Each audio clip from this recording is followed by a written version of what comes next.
Gaya ng Ombudsman, inirekomenda rin ng Senate Blue Ribbon Committee na kasuhan ng ilang senador, si Janet Lim Napoles at iba pang personalidad kaugnay sa pork barrel scam. Inilabas ng chairman ng committee na si Senador T.J. Ginggona ang report kahit hindi pa ito pirmado ng mga miyembro. Nakatutok si Jam Sisante.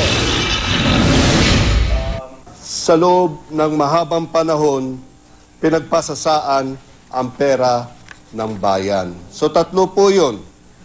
Pinagplanuhan, pinagkaisahan, at pinagpasasaan.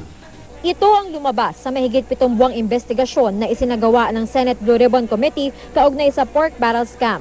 Sabi ni Committee Chairman Teofisto Ginggona III, malinaw daw na ang pera ng taong bayan ay napunta sa bulsa ng ilan tulad ni Janet Napoles, Senators Juan Ponce Enrile, Ramon Bong Revilla Jr. at Jinggoy Estrada, mga staff nila at ibang opisyal ng mga government agency.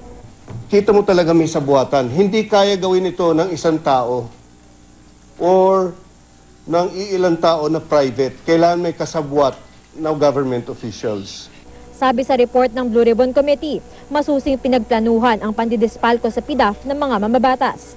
Mula sa pagbuo umano ng mga NGO ni Janet Lim Napoles hanggang sa negosasyon para sa kickback hanggang sa mismong hatian ng pondo. Preview lamang daw ito dahil hindi pa napipirmahan ng ibang miyembro ng komite ang report. Kaya bukod kina Senador Enrile, Estrada at Revilla, pinakakasuhan ng iba pang umano'y nagkontsyabahan at sangkot sa plunder, direct bribery, graft at paglabag sa Code of Conduct para sa mga opisyal ng gobyerno. Una si Napoles, pati na ang mga staff ng mga senador. Si Attorney Gigi Reyes mula sa opisina ni Enrile, ang dating staff ni Estrada na si Pauline Labayen at staff ni Revilla na si Attorney Richard Gambe. Bukod sa sila raw ang tagatanggap ng komisyon ng mga senador, kasama rin daw sila sa nangumisyon, kung saan ang mga senador at si Napoles ang may pinakamalaking naibulsa. Nakipagsabuatan din daw sina dating Technology Resource Center Director General Antonio Ortiz at NABCOR President Alan Javellana. Para daw hindi na maulit ang ganitong scam, kabilang sa rekomendasyon ng komite ang paghihigpit sa mga NGO, lalo na yung nakikipagtransaksyon sa pamahalaan.